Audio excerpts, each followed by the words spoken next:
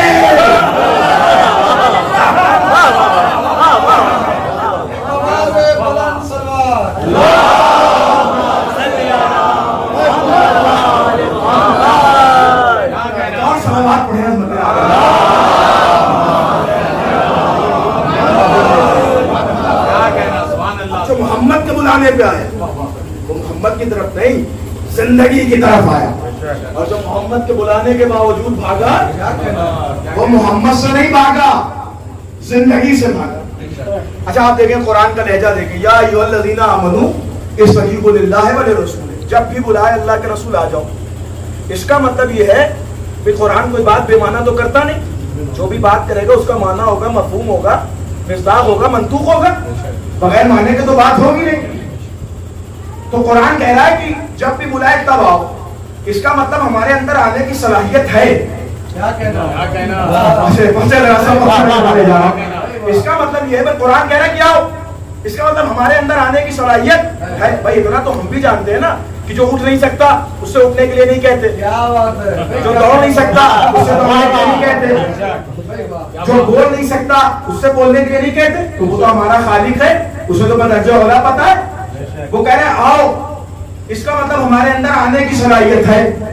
تو پروردگار جب میرے اندر آنے کی صلاحیت ہے تو میں تو پہلے سے ہی زندہ ہوں.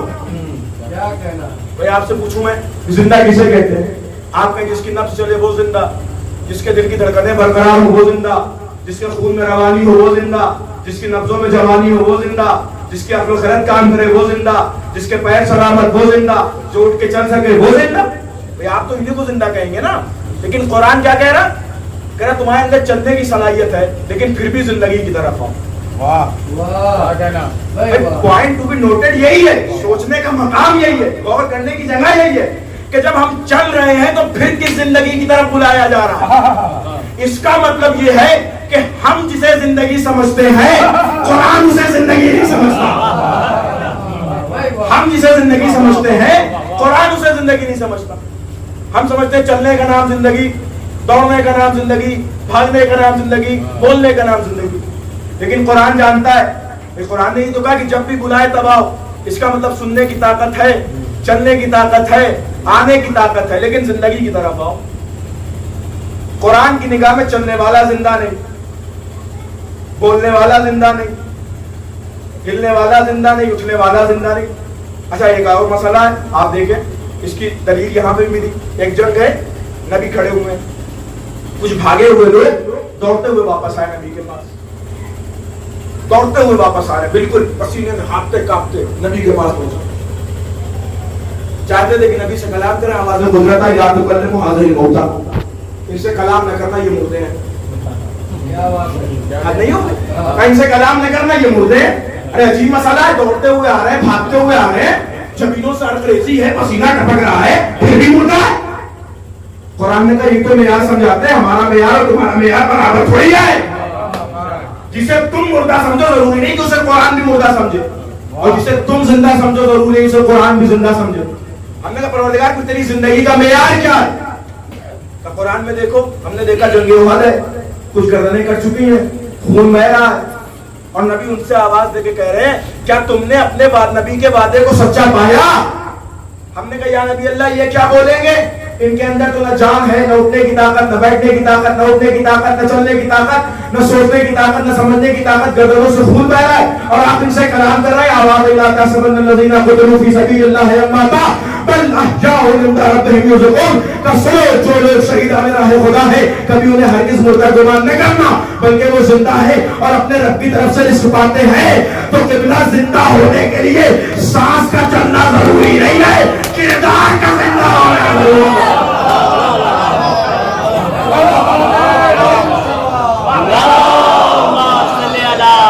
محمد وآل محمد۔ زندہ ہونے کے لیے سانس کا چلنا ضروری ہے، کردار کا زندہ ہونا ضروری ہے۔ یہاں کے نبی کہہ رہے ہیں کہ تم نے اپنے نبی کے وعدے کو سچا پایا کہ نہیں پایا؟ اس کا مطلب یہ ہے کہ وہ بول بھی سکتے ہیں، سن بھی سکتے ہیں۔ یہ نبی ایسے ہی تھوڑی بولیں گے کہ ہم اس سے نہیں بولتے جو سن نہیں سکتا، ہم اس سے تھوڑی بولیں گے جو سن نہیں سکتا۔ نبی بول رہے ہیں، اس کا مطلب وہ سن سکتے ہیں۔ نبی کہیں ایسی جگہ دیوار پر سر تھوڑی مارا جاتا ہے۔ اب نبی ان سے کلام کرے، اس کا مطلب وہ سن بھی سکتے ہیں اور پھر پوچھ رہے ہیں، کوشچن استفہام سوال کر رہے ہیں کہ بتاؤ تم نے اپنے نبی کے وعدے کو سچا پایا کہ نہیں پایا؟ یہ سوال اسی سے کیا جاتا ہے جو جواب دے دے۔ سوال تو اسی سے کیا جاتا ہے جواب، نبی سوال کریں اس کا مطلب وہ جواب بھی دے سکتے ہیں۔ اب وہ الگ بات کہ سامنے کھڑے ہونے والے سن پائیں یا نہ سن پائیں۔ تو نبی زندگی دیں گے میرے عزیزوں۔ قرآن کہہ رہا ہے، نص قرآن، جب بھی نبی آواز میں فوراً دوڑ پڑو۔ کیوں؟ بما یحییکم، کیونکہ وہ تمہیں زندگی دے گی، پرسکون زندگی۔ ٹاپک ذہن میں رکھیے، پرسکون زندگی۔ اس کا مطلب یہ ہوا کہ ہماری زندگی جینا اور ہے، لیکن پرسکون زندگی وہ اور ہے۔ وہ پرسکون زندگی نبی دیں گے۔ اب ایک لاجکلی قاعدہ آپ کے سامنے، پڑھے لکھے افراد تشریف فرمائے ماشاءاللہ، یہاں یہ تو گاؤں ہی مشہور ہے پڑھے لکھے افراد، میں آپ کی خدمت میں عرض کروں، لاجکلی قاعدہ یہ ہے، کسی بھی چیز کو دینے کے لیے دو شرطیں ہیں۔ کسی بھی چیز کو دینے کے لیے دو شرطیں۔ پہلی شرط یہ ہے کہ وہ چیز آپ کے پاس ہو، دوسری شرط یہ کہ وہ آپ کی اپنی پرسنل، دوسرے کی نہیں ہو۔ اب میں اپنے ہمسن اور کمسن بھائیوں کی مثال دے دوں، مثلا یہ کھڑی ہے، آپ مجھ سے کہیں کہ مولانا یہ کھڑی دے دیجیے اپنی، تو یہ گھڑی میں کب آپ کو دے سکتا ہوں؟ جب میرے پاس ہو، اور دوسرے یہ میرے پاس میری پرسنل ہو، میری ذاتی ہو، امانت نہیں ہو کسی کی، تب میں دے سکتا ہوں۔ اب قرآن کہہ رہا ہے کہ نبی حیات دیں گے، تو نبی کو حیات دینے کے لیے دو چیزوں کی ضرورت۔ پہلی چیز تو یہ کہ نبی خود بھی زندہ ہو، دوسرے یہ وہ زندگی ان کی امانت والی نہیں ہو، پرسنل والی ہو۔ آپ مجھے بتائیں ہماری زندگی، آپ کی زندگی پرسنل ہے؟ اگر پرسنل ہوتی تو اپنی مرضی سے دنیا میں آتے اور اپنی مرضی سے دنیا چلے جاتے، لیکن نہ اپنی مرضی سے آنا ہے اور نہ اپنی مرضی سے جانا ہے۔ اس کا مطلب کیا ہے؟ امانت ہے۔ یہ امانت کسے کہتے ہیں؟ بھائی آپ نے یہ گھڑی دی کہ مولانا یہ رکھے رہیے گا، میں جب واپس آؤں گا آپ سے لے لوں گا۔ اس کا مطلب کہ تھوڑی دیر میرے پاس ہے، جب آپ آئیں گے یہ لے کے چلے جائیں گے۔ تو ہمارے پاس تو ملک الموت کا آنا یہی بتاتا ہے کہ ان کی چیز تھی، اس نے آگے لے لی۔ اس کا مطلب ہماری زندگی ہماری ذاتی نہیں ہے، امانت ہے۔ اب بات خالی اس لطف نہ رہے، میں ایک روایت آپ کے سامنے پڑھتا چلوں۔ امام سے کسی نے پوچھا کہ مولا یہ بتائیے آپ کے شیعوں کیسے پہچانا جائے؟ اور کہتے ہیں نا ہم شیعہ شیعہ شیعہ شیعہ شیعہ، ہم سب سے بڑے شیعہ۔ سنیے امام کیا کہتے ہیں۔ امام سے پوچھا گیا کہ مولا یہ بتائیے آپ کے شیعوں کیسے پہچانا جائے؟ جو پوچھنے والا تھا اس نے سوچا کہ امام بتائیں نہیں کہ بھیا اتنی نمازیں پڑھتا ہوگا، اتنے روزے رکھتا ہوگا، یہ کرتا ہوگا، وہ کرتا ہوگا، یہ وہ فلاں ٹھیکا۔ نہ امام نے روزوں کا نام لیا، نہ نماز کا نام لیا، نہ حج کا نام لیا، نہ زکات کا نام لیا۔ امام نے بھائی ایک جملہ کہا کہ امتحنوا شیعتنا علی اداء الامانہ، کہ اگر میرے شیعوں کو پہچاننا ہے تو اس سے پہچاننا کہ وہ امانت میں خیانت نہیں کرتے ہیں، وہ امانت میں خیانت نہیں کرتے۔ پھر امام صادق نے جملہ کا سنیے گا، اور یہ جملہ سوائے امام کے دہن کے علاوہ کسی اور زبان سے ادا بھی نہیں ہو سکتا۔ امام نے کہا سنو، تمہارا امام تو اتنا بڑا امین ہے کہ اگر ابن ملجم وہی تلوار کہ جس سے اس نے میرے سر جگ کے سر پہ ضربت لگائی تھی، وہی تلوار امانت کے طور پر میرے پاس رکھوائے اور پھر آ کے مجھ سے وہ تلوار طلب کرے تو میں اسے وہی تلوار صحیح و سالم پلٹا دوں گا۔ کسی میں دم جو اتنا بڑا جملہ کہتے، یہ امام صادق کا جملہ ہے۔ فرمایا ہمارا شیعہ امانت میں خیانت نہیں کرتا۔ تو میرے عزیزوں یہ ہماری اور آپ کی زندگی کیا ہے؟ امانت ہے نا، امانت میں خیانت نہیں ہوتی۔ بھائی یہ گھڑی جیسی ہم آپ کو دیں گے، ہم یہ چاہیں گے کہ ویسی ہی آپ مجھے پلٹائیں۔ ایسا نہیں کہ گھڑی ہم آپ کو صحیح و سالم دیں، آپ جب مجھے یہ پلٹائے تو اس کے گلاس کے شیشے ٹوٹے ہوئے اور اس کا پٹا ٹوٹا ہوا ہو، تب یہ امانت میں خیانت ہو جائے گی۔ امانت کی ادائیگی بالکل اسی طریقے سے ہونی چاہیے جیسے وہ چیز دی گئی ہے۔ تو بھیا ہم اگر شیعہ ہیں اور یہ زندگی ہمارے پاس امانت ہے تو جیسی زندگی اللہ نے دی ہے ویسی ہی واپس بھی کرنی چاہیے. ایسے زندگی دی تو معصوم زندگی تھی, جب واپس پلٹائی تو گناہوں سے داغدار زندگی, عیبوں سے بھری ہوئی زندگی, یہ تمام کے تمام عیوب ہماری زندگی کے دامن پہ ہو. اسی لیے تو اللہ نے کہا تھا کہ جب ہمیں زندگی پلٹانا تو استغفار کے ساتھ پلٹانا.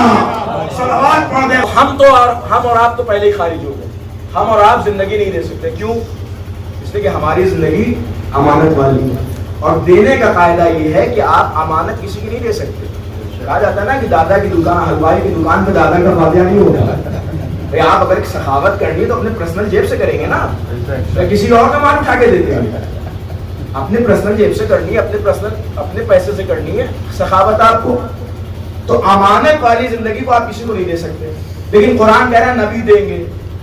اس کا مطلب یہ ہوا کہ نبی زندہ بھی رہیں گے اور ان کی زندگی امانت والی نہیں ہے بلکہ ذاتی زندگی ہے. پروردگار ثبوت ثابت کیسے ہو کہ ہماری زندگی امانت والی, نبی کی زندگی امانت والی نہیں ہے؟ کارے جہی تو بتانے کے لیے ملک الموت دروازے پہ کھڑا رہا, بغیر اجازت کے اندر نہیں آیا. ان کی زندگی امانت والی نہیں ہے, یہ تو مالکان زندگی, مالکان زندگی نہیں, یہ زندگیاں عطا کرتے ہیں. تو پروردگار 11 ہجری میں تو محمد چلے گئے. اب یہ آج کے دور کے شیعہ کہاں زندگی لینے جائیں؟ 11 ہجری میں نبی چلے گئے. اب یہ آج کے دور کے بیچارے بھولے بھالے شیعہ اپنی سکون والی زندگی لینے کہاں جائیں؟ تو آواز دی کہ یہ سوال تو تم تب کر دینا جب ہم نے ایک محمد پیدا کیا. اسی لیے ہم نے ہر دور میں ایک محمد پیدا کیا ہے. جب بھی زندگی چاہیے اس محمد کے دروازے پہ چلے جانا. لیجئے ہم نے دیکھا کہ ہر دور کے محمد نے اپنی طرف زندگی میں بلایا. زمانہ کہہ رہا تھا جیسے ہی علی کا دور خلافت آیا, علی نے لوگوں کو جنگ کرنے کے لیے بلایا. ارے علی جنگ کرنے کے لیے نہیں بلا رہے تھے, زندگی کی طرف بلا رہے تھے. اور جو علی کے بلانے میں نہیں آ رہا تھا وہ زندگی کی طرف نہیں آ رہا. اب یہی سے ایک اور بڑے سوال کا جواب مل گیا. آپ سوچتے ہوں گے کہ امام حسین علیہ السلام 2 محرم کو کربلا میں پہنچے. مدینے سے نکلے کب تھے؟ 28 رجب سن 60 ہجری کو. کتنا فاصلہ ہے, کتنا ڈسٹینس, بہت زیادہ. 1 ہفتے میں امام حسین کربلا پہنچ جاتے. لیکن نہیں, وہاں سے نکلے, مکے گئے, اور مکے کے بعد پھر 38 بستیوں سے ہوتے ہوئے امام حسین کربلا پہنچے. یہ لانگ روٹ کی کیا ضرورت تھی؟ ہر آدمی شارٹ کٹ چاہتا ہے, آج کا دور ہی شارٹ کٹ والا ہے. تو امام حسین علیہ السلام جب 1 ہفتے میں پہنچ سکتے تھے تو یہ ایک اتنا لمبا سفر کر کے 38 اور 36 بستیوں سے ہوتے ہوئے امام حسین کربلا کیوں گئے؟ اس کا جواب یہیں سے ملتا ہے کہ امام حسین جس بستی سے جا رہے تھے ہر بستی سے ایک حر کو بلاتے ہوئے جا رہے تھے, اور ہر بستی میں دعوت حیات دیتے ہوئے جا رہے تھے کہ دیکھو اگر زندگی چاہیے تو میرے دروازے پہ آؤ. حسین زندگی کی طرف بلاتے جا رہے تھے, حسین زندگی کی طرف بلاتے جا رہے تھے, اور یہ بتاتے جا رہے تھے دیکھو اگر زندگی چاہیے تو کربلا میں آؤ, سکون چاہیے تو کربلا میں آؤ, سکون چاہیے تو کربلا میں. آپ یہ نہ پوچھو کہ حسین اتنے لمبے راستے سے کیوں جا رہے تھے, سب کو بلاتے ہوئے جا رہے تھے. اب جو آیا کوئی حر بنا, کوئی زہیر بنا, کوئی سعید بنا, کوئی دیبلے, کوئی کچھ بنا, کوئی حر بنا, کوئی سعید بنا, کوئی زہیر قین بنا. یہ کون لوگ تھے؟ یہ وہی تھے جو حسین کی آواز پہ لبیک کہتے ہوئے زندگی کو اپنانے لگے. لیکن وہی کوئی ایسا بھی تھا کہ جس نے حسین کی آواز سنی تو لیکن حسین کی طرف نہیں آیا. وہ یہ سوچ رہا تھا کہ حسین تو کربلا میں قتل ہونے جا رہے ہیں, حسین تو کربلا میں شہید ہونے جا رہے ہیں, ہم حسین کے ساتھ رہیں گے, ہم بھی مارے جائیں گے, ہم بھی قتل کیے جائیں گے, تو لہذا حسین کے پاس نہیں جانا چاہیے, حسین کے ساتھ نہیں جانا چاہیے. لیکن اسے کیا پتا تھا جو حسین کے ساتھ جا رہے ہیں وہ قیامت تک زندہ رہیں گے, جو حسین کو چھوڑ رہے ہیں نہ ان کا پتا آج مل رہا تھا نہ کل ملے گا, قیامت تک وہ زندہ رہیں گے. اور آپ دیکھیں یہ وجہ کہ آج ہم قیامت تک باقی ہیں. آج ہمارا کوئی مرنے والا مر جاتا ہے فوراً مجلس منعقد ہوتی ہے. کیوں ہوتی ہے؟ کیوں فوراً مجلس منعقد ہوتی ہے؟ اور بھی تو واجبات ہیں, نماز ہے, روزہ ہے, حج ہے, زکات ہے, کچھ بھی کروا دیں. سوال بھی ہوتا ہے لوگوں سے, بعض ہمارے بزرگوں سے اور بعض جوانوں سے, صاحب آپ لوگ اتنی پڑھی لکھی قوم ہے لیکن پھر بھی جیسے ہی کوئی مرتا ہے آپ لوگ فوراً تیجے میں اور چالیسویں میں اور چھماہی میں اور برسی میں اس میں لگ جاتے ہیں. ارے جائیے کچھ نماز پڑھوائیے, کچھ روزہ رکھوائیے, اس کی طرف سے صدقہ کیجیے, خیرات کیجیے, تمام چیز. یہ مجلس کو آپ اتنی امپورٹینس کیوں دیتے ہیں؟ دیکھیے ہمارے یہاں کوئی کام بغیر لاجک کے نہیں ہوتا. اب کو الگ بات ہے کہ کچھ لوگ بڑے ہو جاتے ہیں لیکن دماغ کے اعتبار سے میچور نہیں ہوتے, کچھ بھی بول دیتے ہیں. لاجک کی بات تو لاجک والے سمجھ پائیں گے نا, جن کے پاس آپ لوگ ہی تو مندوں کی بات سمجھیں گے. تو ہمارے یہاں کوئی کام بھی بغیر لاجک کے نہیں ہوتا. ہم جو یہ مجلس کی طرف دوڑ رہے ہیں, ہم کو پتا ہے کسی مجلس میں سکون ہے, کسی مجلس میں حیات ہے. آپ ایک قطرہ لیے ہوں ہاتھ پہ, ایک قطرہ پانی ہاتھ پہ لیے ہوں, کتنی دیر آپ اس کو سنبھال سکتے ہیں؟ کتنی دیر سنبھال سکتے ہیں؟ تھوڑی دیر میں سوکھ جائے گا یا گر جائے گا یا مطلب اسی پہ فنا ہو جائے گا. لیکن آپ کے ہاتھ میں جو قطرہ ہے آپ اسی کو لے جا کے سمندر میں ڈال دیں, آپ بتائیں وہ قطرہ کب تک زندہ رہے گا؟ آپ کہیں گے جب تک سمندر باقی ہے تب تک وہ قطرہ باقی ہے. نہیں پہنچے آپ آیا آپ کو. آپ کہیں گے جب تک وہ سمندر باقی ہے تب تک وہ قطرہ باقی ہے. اگر یہ قطرہ سمندر سے الگ ہوتا کتنی دیر زندہ ہوتا؟ 1 گھنٹہ 2 گھنٹہ, ختم ہو جاتا, فنا ہو جاتا. لیکن اسی قطرے کو آپ نے سمندر میں ملا دیا. اب جب تک سمندر رہے گا تب تک قطرہ رہے گا. ہمارے غم ایک قطرے کی مانند ہے, حسین کا غم ایک سمندر کے مانند ہے. ہم اپنے غم میں فرش اعلیٰ اسی لیے بچھاتے ہیں, اپنے قطرے کو سمندر میں ملا دیتے ہیں. اب جب تک ہمیں حسین باقی رہے گا ہمارا غم بھی باقی رہے گا. نمازیں پڑھوا دی بھیا, یہ سوال تب کرو جب ہم نے نمازیں نہ پڑھوائی ہیں. ایسا تھوڑی کہ نماز کے منکر ہے, نماز کے مخالف ہے, نمازیں بھی پڑھواتے ہیں, حج بھی کرواتے ہیں, روزے بھی کرواتے ہیں. لیکن اگر ضد ہی اسی بات پہ ہے کہ مجلس کیوں کرواتے ہیں تو پھر سنیے کیوں کرواتے ہیں. مرنے والا مر گیا, خوب آپ آئے مولوی صاحب کے پاس, قبلہ ہمارے مرحوم کی اتنے دن کی نمازیں تھیں, آپ پڑھوا دی. انہوں نے کہا بھائی اتنا جا رہا ہوگا اور یہ پڑھ دیا. خوب آپ نے پڑھوا دی, نمازیں پڑھوائی جاتی ہیں جیسے 1 سال کی نماز مثال کے طور پہ آپ نے پڑھوا دی. اب 1 سال بعد آپ پہنچے, مولوی صاحب نماز پڑھ دی ہمارے مرحوم کی, جی پڑھ دی. مولوی صاحب یہ بتائیے قبول ہوئی کہ نہیں ہوئی؟ کیا کہنا بھائی, کیا سوال کرنا ہے آپ؟ کوئی سوال ہے؟ مولوی صاحب نماز پڑھوائی, میں نے پیسہ دیا ہے, قبول ہوئی کہ نہیں ہوئی؟ ارے یہ کوئی سوال ہے؟ ارے مولوی صاحب آپ اتنے پڑھے لکھے آدمی, یہاں سے پڑھ کے آئے وہاں سے پڑھ کے آئے, قبول ہوئی کہ نہیں ہوئی؟ کہنے قبلہ دیکھیے نماز پڑھنا ہمارا کام تھا, قبول کرنا نہ کرنا یہ اللہ کا کام ہے. یہ تو وہاں پتہ چلے گا قبول ہوئی کہ نہیں ہوئی. اچھا روزہ رکھوایا آپ نے, روزہ رکھنے کے بعد پہنچ گئے مولوی صاحب کے گھر پہ, دروازہ کے کھڑا ہے, کیا وہ سر روزہ رکھ دیا؟ سب ہاں ہو گئے, سب قبول ہوئے. عجیب آدمی ہے. روزہ رکھنا میرا کام تھا, قبول کرنا نہ کرنا یہ تو اللہ کا کام ہے. اب یہ تو وہاں پتہ چلے گا نا قبول ہوئی یا نہیں. اسی طرح آپ تمام عبادت رکھ لیں, تمام عبادت انجام دینے کے بعد تو اتنا بڑا مولوی نہیں ہے جو ضمانت لے لے کہ یہ تمہاری عبادت قبول ہو گئی. کوئی مولوی گارنٹی وارنٹی نہیں لیتا کہ ہم نے جو نمازیں پڑھی ہیں وہ قبول ہو گئی, ہم نے جو روزے رکھے ہیں وہ قبول ہو گئے.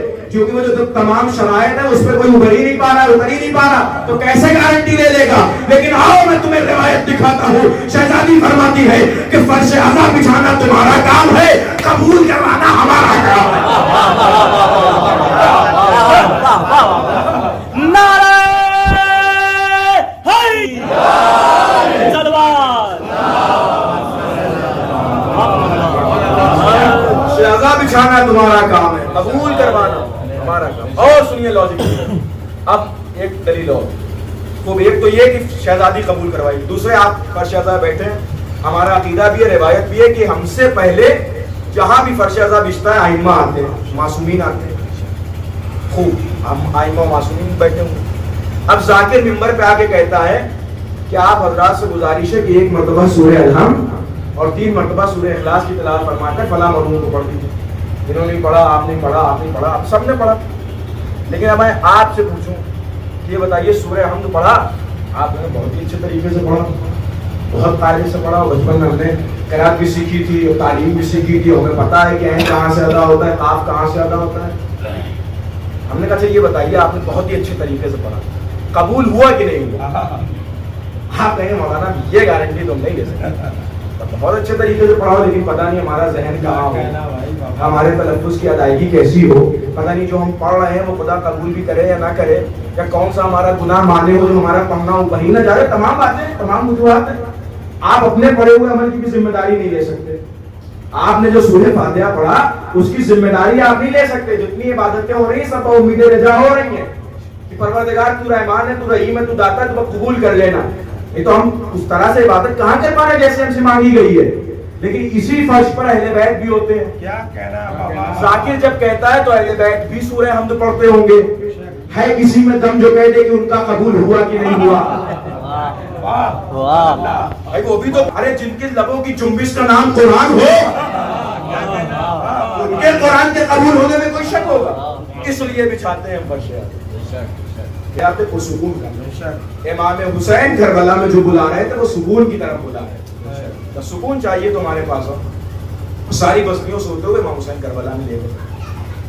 اچھا پھر کیا ہوا, اب ایک جملہ سنے بس مجلس تمام کر دوں. صبح عاشور صاحب جا رہے ہیں, پورے کربلا میں ایک ایک اصحاب سب شہید ہو گئے.